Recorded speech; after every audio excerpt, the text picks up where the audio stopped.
یہ حروف مقطعات میں سے یعنی ایسے الفاظ ہیں کہ جن کا ترجمہ اللہ جانتا ہے یا اللہ کا رسول جانتا ہے، اللہ جانتا ہے یا اللہ کا رسول جانتا ہے۔ تو ان کلمات کا ترجمہ اللہ جانے اور اللہ کا رسول جانے۔ آگے آ جائیں، اللہ جانے اور اللہ کا رسول جانے، اور وہ جو رسول جانتا ہے تو ظاہر بات ہے کہ اس سے بڑھ کر اور کون جان سکتا ہے۔ ذرا میں نے خوبصورت بات کہنی ہے، میں نے تفسیریں بہت دیکھی ہیں، ایک تفسیر کے اندر میں نے دیکھا تو مجھے مزہ آ گیا کہ وہ کہتے ہیں کہ حامیم جو ہے نا، یہ راز ہے اللہ کے درمیان میں اور اللہ کے محبوب کے درمیان۔ جی ان بزرگوں نے آگے لکھا کہ ترجمے کا تو جو ہے نا وہ اس کے اللہ اور اس کا رسول ہی جانے، لیکن فرماتے ہیں میرے نزدیک تو یہ نبی پاک علیہ الصلوۃ والسلام کا اسم مبارک ہے۔ سبحان اللہ۔ حامیم یہ نبی پاک علیہ الصلوۃ والسلام کا اسم مبارک ہے۔ انہوں نے بڑا اچھا لکھا، فرماتے ہیں اسم مبارک کیوں ہے سنیے۔ فرماتے ہیں کہ پیارے آقا کا نام ہے محمد صلی اللہ علیہ وآلہ وسلم، صلی اللہ علیہ وآلہ وسلم، صلی اللہ علیہ وآلہ وسلم۔ فرماتے ہیں کہ اس کی میم کو اتار دیں تو باقی حمد رہ جاتا ہے، باقی حمد رہ جاتا ہے۔ فرماتے ہیں اس کے دال کو بھی اتار دیں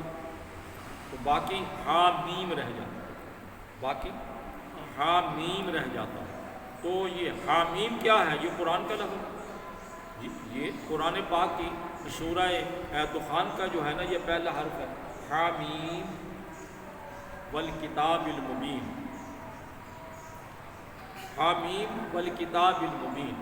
حامیم جو ہے یہ رہ جاتا ہے۔ جب حامیم رہ جاتا ہے تو پتہ یہ چلا کہ میرے آقا کے پہلا حرف اور دوسرا آخری حرف جو ہے وہ اتار دیں تو باقی حامیم رہ جاتا ہے۔ گویا کہ اللہ تبارک و تعالی پیارے محبوب کو پیارے ہی انداز کے اندر خطاب فرماتا ہے،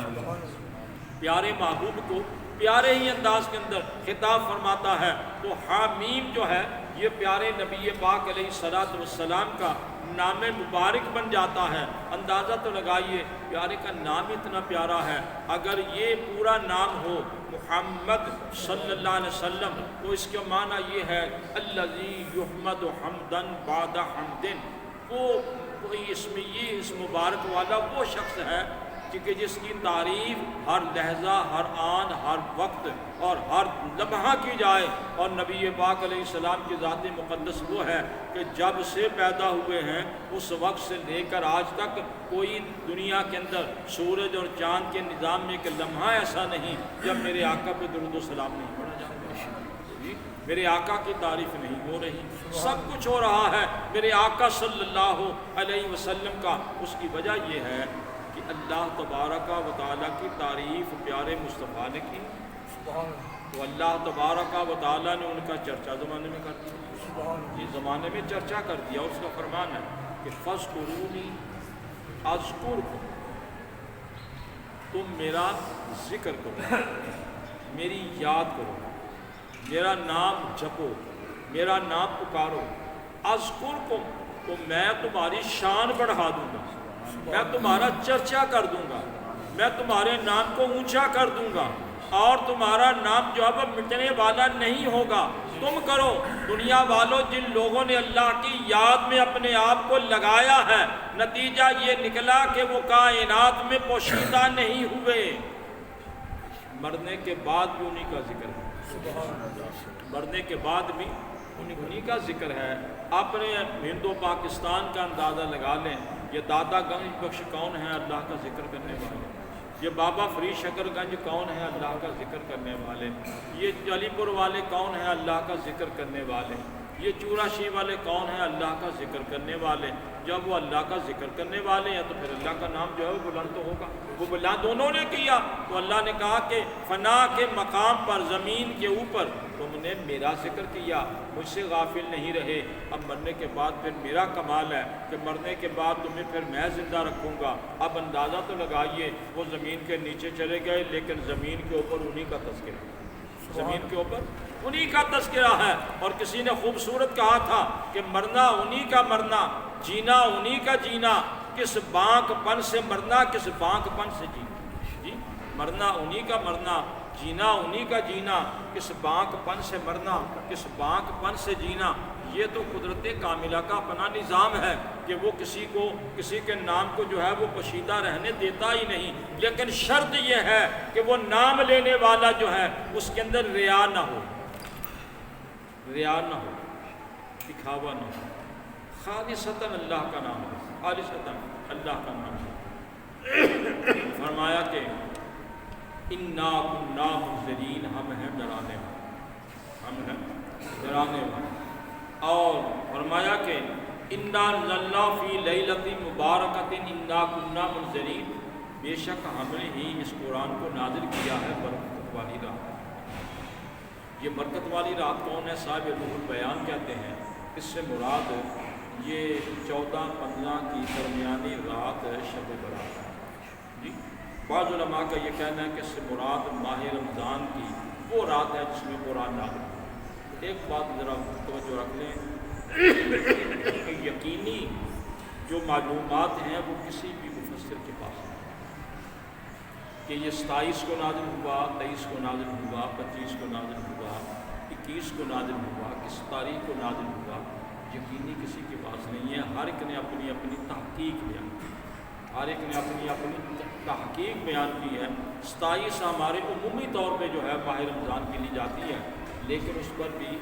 محدثین کا یا مفسرین کا اتفاق ہے۔ لیکن ہم کہتے ہیں کہ چلو کوئی تو رات ہے نا کہ جس رات میں یہ قرآن نازل ہوا۔ یہی وجہ ہے کہ بزرگان دین نے جو آخری دن جو ہے نا وہ جو اپنا یہ اعتکاف کے، تو اس کی وجہ یہ ہے کہ ان اعتکاف کے دنوں کے اندر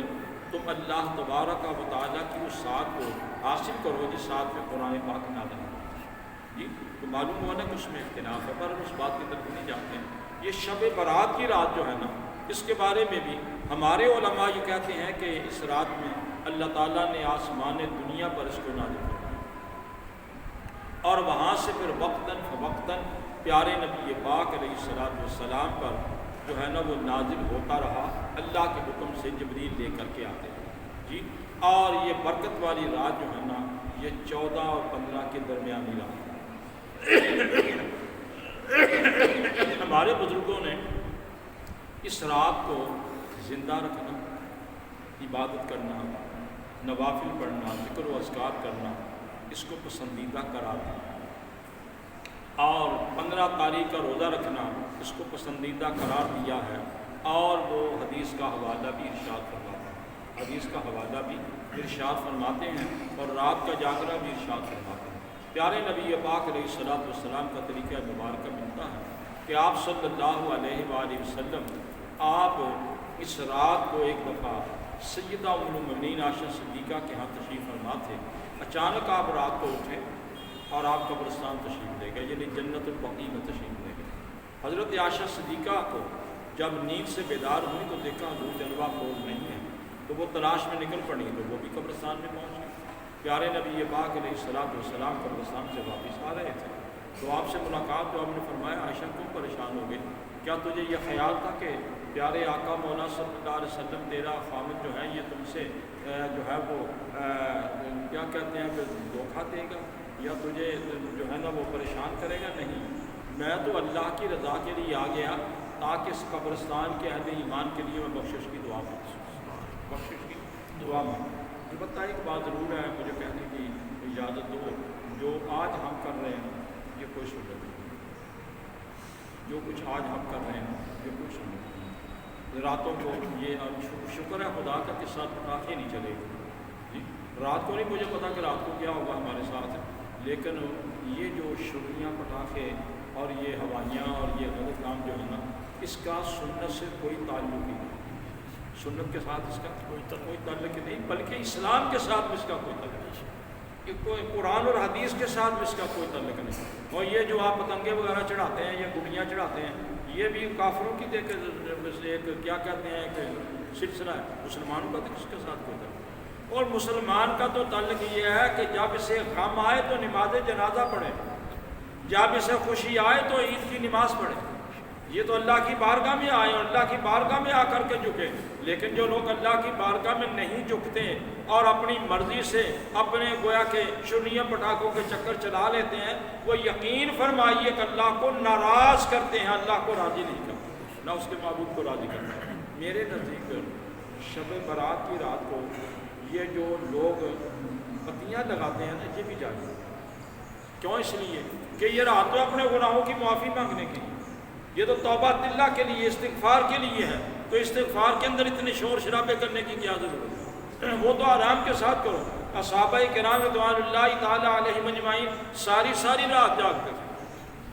اور فقط شب برات کی رات ہی نہیں، ان لوگوں کی تو زندگی ساری اللہ کی رضا کے اندر گزری۔ اللہ نے خود قرآن کے اندر کہا والذین یبیتون لربہم سجدا وقیاما، فرمایا ایسے بھی تو لوگ ہیں جن کی راتیں جو ہے وہ سجدے اور رکوع کے اندر گزرتی ہیں، قیام و قعود کے اندر، رکوع و سجود کے اندر گزرتی ہیں۔ تو جن کی راتیں اللہ کی رضا میں گزریں تو پھر وہ تو خوش نصیب تو وہ لوگ ہیں۔ لیکن بعض بزرگوں نے کہا کہ اس رات کو بھی جاگو اور اللہ اللہ کرو، کرنا چاہیے۔ کیا کرنا چاہیے؟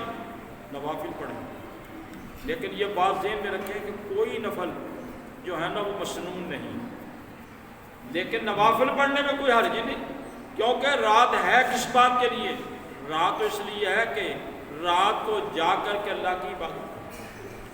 جی وَنُنَزِّلُ مِنَ الْقُرْآنِ مَا هُوَ شِفَاءٌ وَرَحْمَةٌ، یہ ہم نے قرآن کو شفا اور رحمت جو ہے نا اس کو پیدا کیا، اس کو بنایا بھیجا ہے، تو جب بھیجا ہے اس کو ہم نے رحمت بنا کر کے، تو پھر اس کا فائدہ لو۔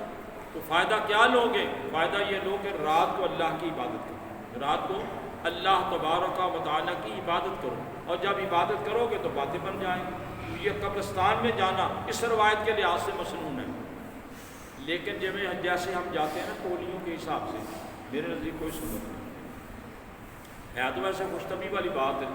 کہ یہ حاجی صاحب بیٹھے ہوئے ہیں، ان سے پوچھیں رات کو اگر اکیلا آدمی قبرستان جائے تو کیا بنے گا؟ جی کوئی بندہ نال نہ ہوئے تو کلا بندہ جائے قبرستان، ہے جی پتہ لگ جاتا نا قبرستان آیا کہ نہیں آیا، ہے جی ٹولیاں کے حساب نہ جانا جو ہے نا، یہ حساب نہ، یہ سنت نہیں، یہ ساڈا طریقہ ہے، یہ ہمارا طریقہ ہے۔ جاؤ قبرستان میں ان کے لیے دعا مانگو، کوئی شک کی بات نہیں ہے، رات کو جاؤ دن کو جاؤ، کوئی عرض نہیں ہے، لیکن یہ ٹولیوں کی شکل کے اندر جو جانا آنا ہے نا ہمارا یہ خلاف سنت ہے، یہ کوئی سنت نہیں ہے۔ اور پھر یہ ہے کہ رات کو جو ہے نا یہ اس کے علاوہ پوری رات کو نعت خوانی کی رات بنا دینا، یہ ہمارے طبقے کے ایسے لوگ ہیں جنہوں نے ساری رات کو فنکشن بنا دیا جی، بڑے بڑے جو نعت خواں آئے ہوئے ہیں، نعتیں پڑھ رہے ہیں اور ساری رات نعت خوانی میں لگ جاتی ہے، نہ تو وہ نعت خواں کو نماز پڑھتے ہیں، نفل پڑھتے ہیں، تو نہ وہ سننے والے پڑھتے ہیں جی، وہ نہ بھی اپنا کاروبار بنایا اور پیسہ اکٹھا کرنے کے چکر وہ نے تو پیسہ یہ بھی اپنا اکٹھا کرنے چکر چاہیے خدا رسول جی، یہ چیزیں بھی جو ہیں بدعت ہیں، اور اسلام کے اندر ان کی کوئی گنجائش نہیں ہے۔ اسلام کے اندر تو ہے کہ اللہ تو نے توفیق دیا تو اپنا الگ ہو کر کے اللہ کی عبادت کرو، مسجد میں کرو، گھر میں کرو، کہیں پر بھی کرو۔ اور یہ بھی تو حدیث جو میں نے پڑھی ہے اس کے مطابق تو یہ ہے کہ نبی پاک علیہ السلام نے پہلے آرام کیا، نبی پاک علیہ السلام نے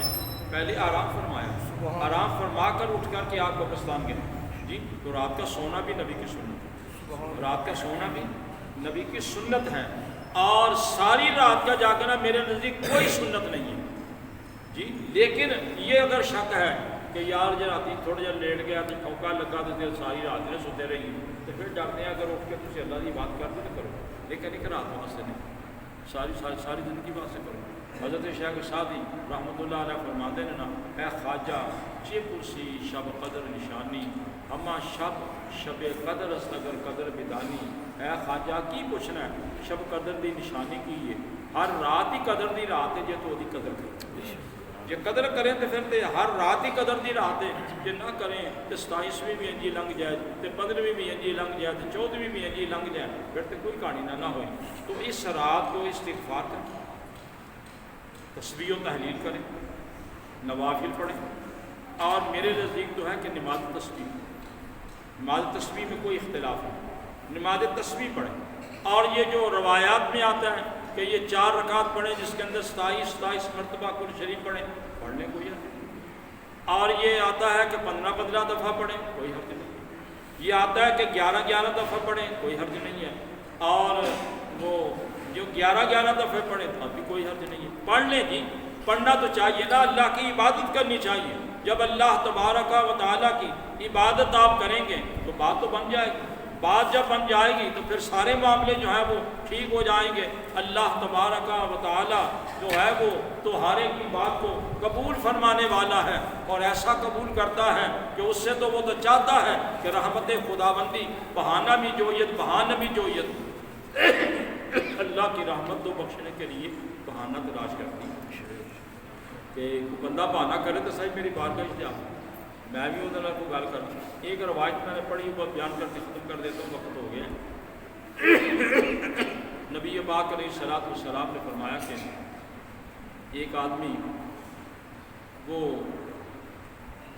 اس نہ نبی پاک کا فرمان نہیں ہے، بزرگوں نے لکھا ہے، مجھے سب کا اللہ تعالیٰ معاف کرے لیکن حضور کی طرف منسوخ ہو کر کے یہ بات غلط نہ ہو جائے۔ لکھا ہے کہ وہ علامہ اقبال نے بھی لکھا ہے رحمۃ اللہ تعالیٰ علیہ، اور شاید حضرت مسلم نے بھی لکھا ہے، فرماتے ہیں کہ ایک ہند کا آدمی جو ہے نا وہ کر رہا تھا عبادت، وہ اپنے خود کی ہندو جو تھا، ہندو کر رہا تھا عبادت، تو یا سانمی کے وظیفہ پڑھ رہا تھا، وہ مالا جپ رہا تھا، تو اس کی زبان جو تھڑک گئی نا، اس کی زبان سے نکلا یا ساممی، تو سامد اللہ کا نام ہے، سانم جو ہے وہ بت کا نام ہے، وہ سامد ہی نکلا نا۔ تو اللہ تبارک و تعالیٰ نے جبریل امین کو فرمایا کہ اس بندے میں یاد کیا ذرا فٹافٹ جا کے نا کہ وہ خبر تو وہ کی آتا ہے جی۔ تو حضرت اقبال کہتے ہیں رحمۃ اللہ علیہ کہ یک شب جبریل اندر سدرا لیک لبیک حضرت میشن، تو اللہ کے کلام کو سنا کہ لبیک کہاں، تو فرمایا اللہ نے لبیک کہا، تو اب پوچھا یا اللہ کی ہوا ہے، فرمایا جا کے ویکھ کے دیا، ویکھتے بت اگے پیا سی، وہ بجائے بت نو بت کہہ کے عبادت کرن دیو، اللہ نو اللہ کہہ کے سامت کہہ کے بھی عبادت کر سکتا۔ جا کے عرض کیتا یا اللہ یہ تو زبان تھڑک گئی ہے، انہیں کو تین تو یاد نہیں کیتا، فرمایا وہ زبان تھڑک گئی ہے، میں تو نہیں تھڑکیا، میں تو رب ہاں نا جی، کوئی تھڑک کے بھی میرے وال آوے تو مینوں قبول ہے جی، تھڑک کے بھی میرے وال آوے تو مینوں قبول ہے۔ حقیقت گل ہے جی میرے سونےوں فقط تھڑک کے بھی کسی نے اللہ دی بارگاہ چلے جایا کرو، اور جدوں تسی وہ دی بارگاہ جاؤ گے تو سجدہ کرو گے، یقین کرو وہ کر دے گا۔ بلکہ وہ بزرگان نے اور بھی گل بڑی شاندار آکھی ہے، وہ آندے نے حافظ وظیفہ ہے تو دعا کردن اس تو بس، حافظ وظیفہ ہے تو دعا کردن اس تو بس، در بندے عام باش نہ شنید یا شنید، حافظ تیرا کم ہے اللہ دی بارگاہ سجدہ کرنا۔ اس گل چ نہ پاؤ سندا کہ نہیں سندا، اس گل چ نہ پاؤ سندا کہ نہیں سندا، وہ سندا رہے گا وقت زیادہ ہو جائے گا مشکل ہے۔ ایک پھر حدیث ایک روایت یاد آئی ہے، وہ بندہ کرتا سی پہ طواف کعبہ، تے وہ لبیک اللہم لبیک آندا سی، تے ادھر آواز آؤندی سی تیری کوئی لبیک نہیں، تیری کوئی لبیک نہیں، تیری کوئی لبیک نہیں۔ وہ کول کو تواڈے ورگا کوئی سیاح بندہ سی، انہیں بھی آواز سن لی، انہیں آخیا بھائی جی کی پہ کر دے، انہیں آخیا تو آف کرنا پہ کعبے دا، انہیں آخیا تو آواز نہیں سنتا، انہیں آخیا تو پر اپنا کام کر، میں آخر کنے سالہ تو سننا پہ، انہیں آخیا تو سننا پہ تو پھر کوئی خیال کر، انہیں کہا خیال کی کرا، مینوں یہ دس بھی وہ کعبے والا کو ہو رہا ہے تو میں جا کے وہ عبادت کر لوں، وہ جو مرضی آکھے میں تو نہیں انہوں چھڑ کے کسی پاسے جا سکتا۔ ترا بندہ آزمن بافتت بسے مراچو تو دیگر نہیں افتت کسے، یا اللہ تینوں تے میرے ورگے لکھا مل جان گے پر مینوں تیرے ورگا کوئی نہیں لبدا، تو کل نہیں ہے اینی گل آکھا تے دیر سیدھوں درو آواز آئی تے نہیں یہ بندہ میرا ہی ہے۔ گل اے بھئی پاویں تھڑک گئے انہوں یاد کرو تے پاویں مرضی نال یاد کرو، یارو یاد تے کرو تے غنیمت جان لے نال بیٹھنے کو جدائی کی کھڑی گھڑی سر پر کھڑی ہے۔ اسی مغرب دی نماز دے بعد 6 نفلاں دا اہتمام کرنے ہیں، وہ ذرا توجہ نال اسی پڑھنے ہیں کہ 2 نفلاں دی جماعت کرانے ہیں، وہ بعد سورہ یاسین کو سننے ہیں اور 2-4 کلمات جڑے اس نے پڑھنے ہیں، کوئی عشاء ہو جاندی ہے ساتھ تقریباً یہ جو ہاں شروع کیتا ہے نا۔ ایک میرا دوست اللہ دی بخشش کرے میمن سی ہو، انہیں مینوں یہ طریقہ جو اسی نے دسیا کتابوں پھر میں بعد ویکھیا، میں اس وقت تو لے کے ہن تک کرے جانا انہوں یہ وظیفہ بنا کے نا، میں نہ رات دے نفل پاویں پڑھو پاویں نہ پڑھو 6 جنڈے تے کھڑکا لو نا، لیکن کوئی اعلان شلان نہیں کریدا، کوئی لوگوں کو آکھی ویکھدا نہیں، جو کوئی آ جائے تو ٹھیک ہے، نہیں آیا تو اسی اپنا کام جڑا کر کرا لینے ہیں۔ اللہ تبارک و تعالی اس رات دیاں برکتاں سانو سب نو عطا فرمائے تے نبی پاک علیہ السلام دی امت دی بخشش فرمائے۔